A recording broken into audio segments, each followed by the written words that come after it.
Merry Christmas, everybody. I hope you're having a wonderful holiday and the spirit of, hope and love fills your heart. Because this is traditionally a slow time of year for TV, for radio, even for YouTube, I'm kind of taking it easy this week. I am, but I'm going to ramp it up again after the first. But today we're going to bring back look at a topic that I brought up a couple of years ago. It was when I was very involved as a campground owner. Now, this is not a story about my campground. It's not. I think it's a story about all campgrounds. It is it's sort of timeless. It's about campground rules. It was shot, as I said, a few years ago during the height of COVID when campgrounds were overflowing and things were crazy. Now, at the end of the video, I have a question for you, and I want to know something. I want to know what you think about campground rules, so do stick around.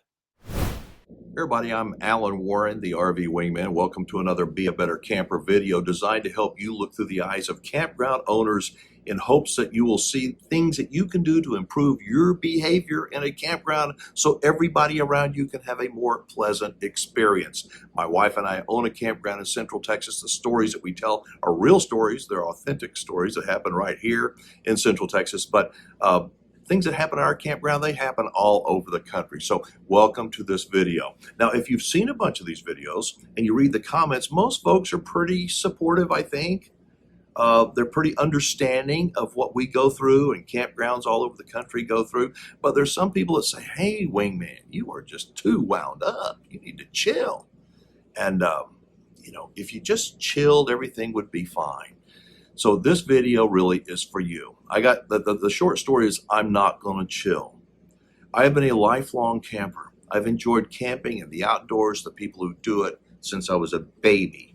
Thank God my family taught me about nature, and I think taught me the right way to appreciate, to take care of, and enjoy nature and the whole experience.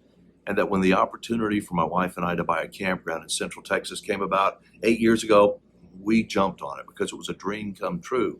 What would be better than me helping facilitate these wonderful experiences for other people? But shortly after we bought the campground, we found out it is great. It's a whole lot more work than we thought it was going to be, but it's great. And we love it most of the time. And we love most of the people most of the time. But over the last 8 years, here's what's happening. You know it.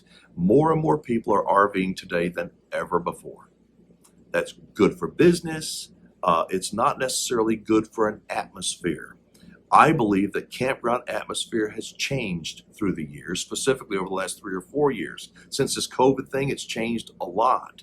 The days of a quiet, very friendly, not a whole lot going on, place to escape, kind of a campground, they've been replaced with a theme park and loud. And I'm not saying there's anything wrong with that, but there's all kinds of pressure on these campgrounds. And with that pressure, there's a lot of things that happen. And from the campground and the staff's point of view, it's like, oh my God, how do we manage all this stuff?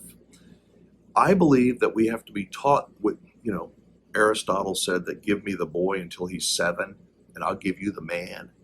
I believe that if we teach our children things at the right age when they're little, we don't have to teach them and pray and hope that they're going to get it when they're big.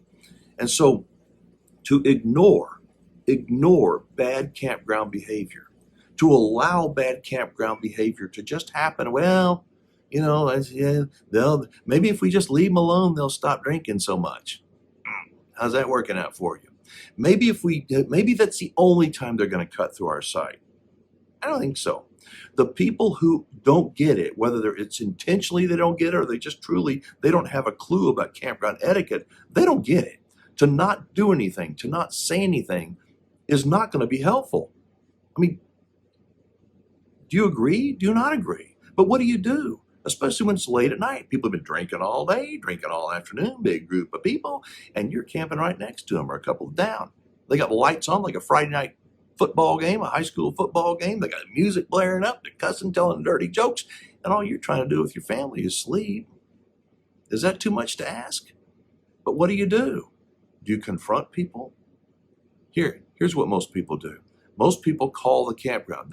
I'm going to tell you the truth. They call the campground or they do nothing. But when they call the campground, guess what the campground does most of the time? Nothing. They don't handle it. And I don't know about you, but when I am at a campground and there's an issue, I don't want to have to be the one to go fix it. I want the campground to fix it. I'll try to be nice. Hey guys, can you or pipe down a little bit? And if I get that vibe of, hey, this could escalate into a fist fight or worse, I back off. I contact the campground. But what happens if the campground doesn't enforce their rules? People are paying good money. They want to have a good, pleasant experience. They read the rules. It says no this, no that. You got 5 times starts at whatever the rules happen to be. And then if they don't enforce the rules, what is that? How does that reflect on the campground? Not good. As I said, that video is a couple of years old, actually nearly 3 years old. Obviously, we are past the lockdowns and all right now. But what I want to know is this. Do you think that campgrounds need to do a better job of enforcing the rules? If you think campgrounds need to enforce their rules with rigidity, type 1. If you think that the rules should be more generally enforced and, not with an iron fist, type 2. By the way, there's a reason why I'm asking you. Again, strictly enforce the rules, type 1, or be more flexible with the rules and use them as a general guideline, press 2. All right. I hope that today's video gives you some things to think about when it comes to the campground owner and their perspective. I'm going to tie this whole thing back together tomorrow. Finally, when I watch that video, I think that at least I hope that I have mellowed out a little bit over the past 3 years since selling my campground. But I got to tell you, I sure do miss the camaraderie and the atmosphere. I really do. Again, enforce the rules, type 1. Be more lenient, more flexible with the rules, type 2. Merry Christmas again, everybody. Be safe, have fun, play nice, and don't leave your good manners at home.